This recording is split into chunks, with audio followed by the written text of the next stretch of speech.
In this lesson, you will learn to solve quadratics by undoing the operations. This method of solving works best for equations in standard form if the b equals 0, meaning the bx term would not even be in the problem. Or problems in vertex form, it actually works for all equations that are in vertex form. In order to solve equations, you will use reverse order of operations. So regular order of operations is grouping, then exponents, multiplication and division in order from left to right, and then adding and subtracting again in order from left to right. That is regular order of operations. To solve equations, we will work in the reverse order of operations, undoing those operations. So let's talk about something called the square root principle. If x squared equals a, and a is just a number, then x will equal the positive and negative square root of a, which is that number. So let's think about what this means. So let's say x squared equals 36. So in order to solve this, we have to figure out the values that could equal x in order to make this true. Well, first of all, we definitely know that x can be 6. And that is true because if we plug in 6 for x and square it, 6 squared means 6 times 6, which is 36. So we know that that is true for one of the equations, or for one of the solutions. Well, like our square root principle says, we get a positive and a negative. That's what that symbol means. Plus and minus, we get two solutions, a positive and a negative solution. So let's think about if we plugged in a number in here and squared it, that it would still equal 36. Well, if we took x equaling a negative 6, well, remember, in order to square negative numbers, you have to have them in parentheses. So negative 6 squared, which means negative 6 times negative 6, that is also true to equal 36. So our solutions, we will always write in set notation, written least to greatest, are these two values, negative 6 and 6. And we can solve this by undoing the operation of taking the square root. You'll take the square root of both sides to get the positive and negative values of your solution. So let's go ahead and see some examples. Number 1, we have our equation here. We know we can solve this by undoing because, first of all, there's only one variable x. Now, I know there's a lot going on to this variable, a lot of operations happening, but there's still just one term with the variable x. So we can determine the operations that are being performed to that variable x. So let's step through this. Well, inside this parentheses, we have some grouping symbols. So we definitely have G for grouping. Then we see the exponent squared, so that is also occurring in our problem. We have this 3 that's being multiplied, as well as a 6 that's being added. So we have every single operation in our order of operation being performed to that variable x. So that means we need to undo these operations. First, we will undo the adding or subtracting, which in this problem we are adding. So that means we will need to subtract 6. When you do that, we're going to just bring down everything else. So 3 times x minus 5, quantity squared. We subtracted 6 because that's going to cancel out that addition of 6.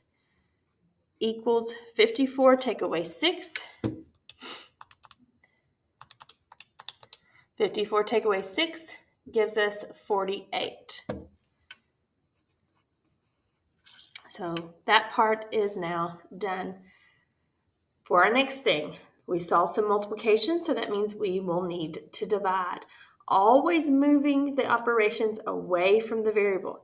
So here we're multiplying 3. That means we're going to divide by 3 on both sides to keep it equal and balanced.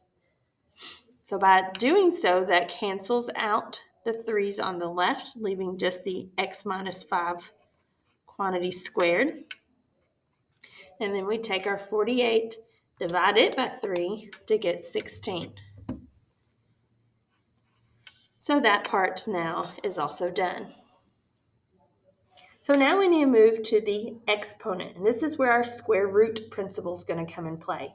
To undo the exponent of squaring, we need to take the square root. But when you take the square root of your numerical value, make sure you have your plus and minus sign. In order to undo the exponent, you will use the square root pencil, but don't forget that plus or minus sign. It will cause you to miss the problem if you leave it off. Squaring and square root cancel, so that's where we're left with x minus 5 here on the left. The positive and negative square root of 16 is 4. So that step is now done for our exponent.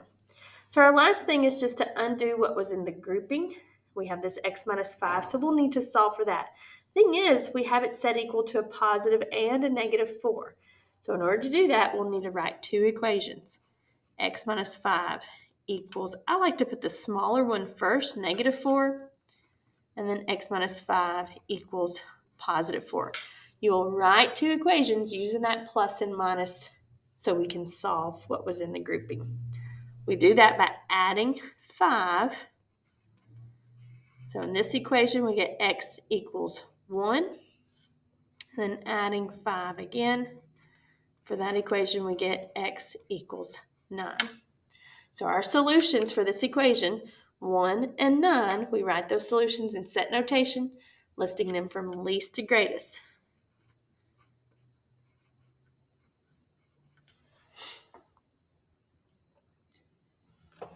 Let's look now at example number 2.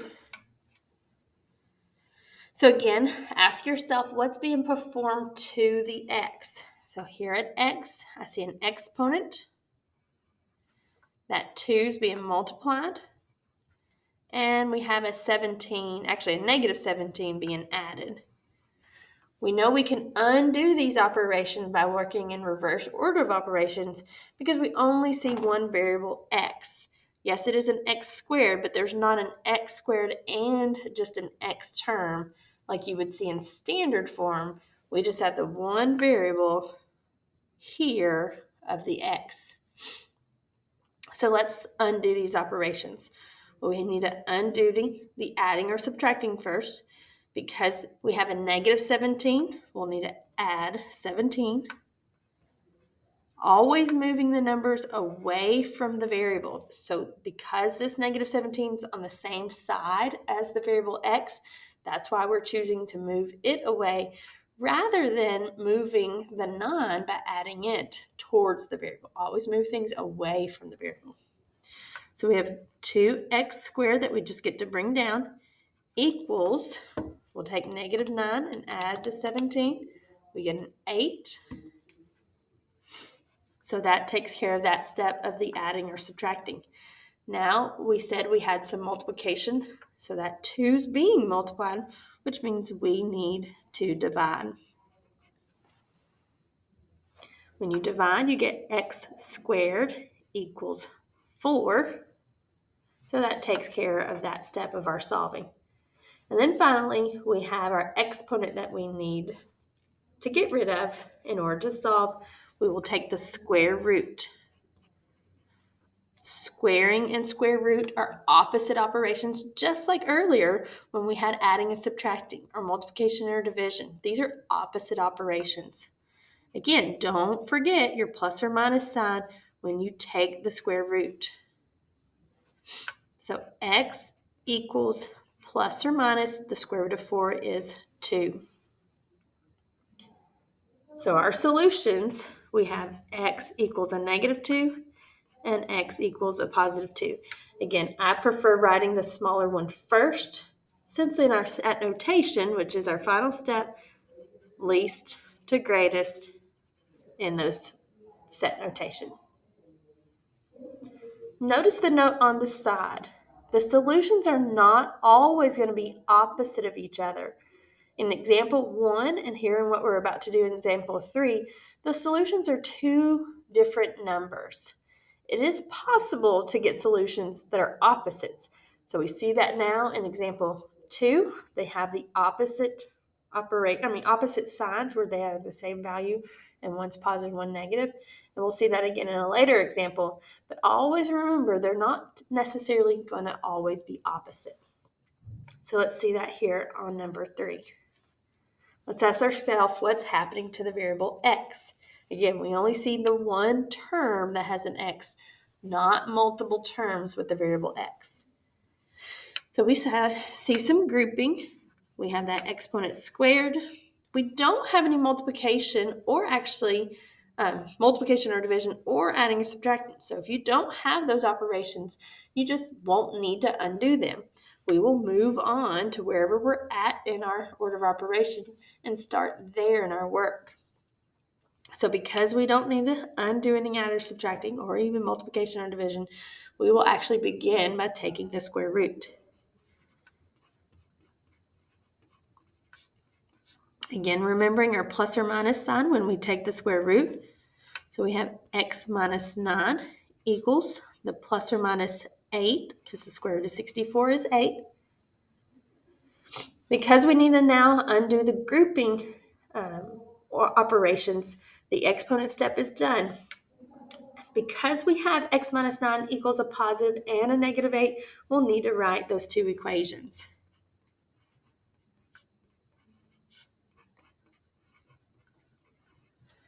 Again, I like to put the smaller one first, just so that it's already in the least to greatest order when I solve. So here we're going to add 9 because that is the opposite operation of the subtraction. So negative 8 plus 9 is 1. And again, we'll add 9. And x equals 17. Be very careful on problems like this. Students will get to this correct step of x minus 9 equals plus or minus 8, and then I find that they'll write x plus 9 equals 8 and x minus 9, giving the plus or minus to the wrong number. So be very cautious that if you have plus or minus 8, that is the number that has the plus or minus sign in your next step, not changing it to a different value. So our set notation is 117 for this solution. Now for example number 4. Again, let's find what's happening in this problem. We have no grouping symbols. We do have an exponent that's squared and that negative 7's being multiplied. And that is all that is happening in this problem. So we will start by undoing. We'll need to first undo the multiplication by dividing. You will divide by negative 7. That's how they cancel, leaving us with just x squared. So negative 252 divided by negative 7 gives us 36.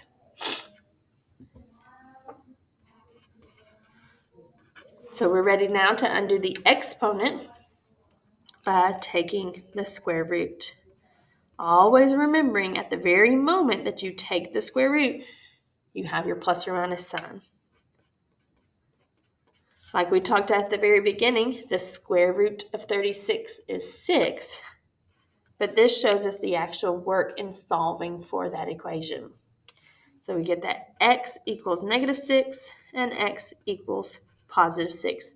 Still writing out those two equations. However, this time we don't have to solve for it as we did in the problem before.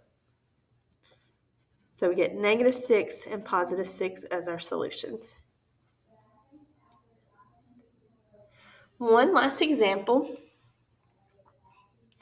If we want to find the zeros or x-intercepts of a quadratic function in vertex form, f of x is the same as y. So even though they write it in this function notation, this f of x is really the same as just saying y equals.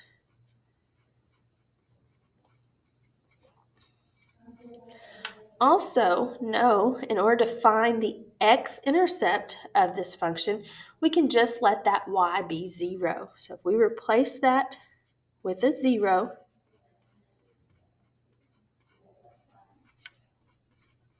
That's going to allow us to find our x-intercept. If you picture a graph on the x-axis, no matter where you're at along that x-axis, your y is going to be 0. So this will allow us to solve for that x-intercept by plugging in 0. Well, let's undo our operations. We see some grouping, exponents, multiplication, and subtraction. So we'll need to undo all of those operations. So we'll start with first adding the 100. So 100 equals 4 times x minus 7 quantity squared.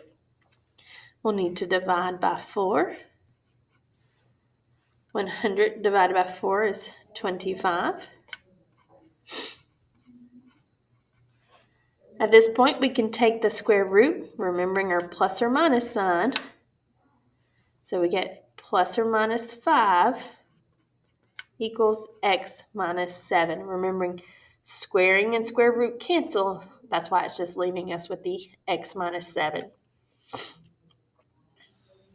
So we get x minus 7 equals negative 5, and x minus 7 equals positive 5.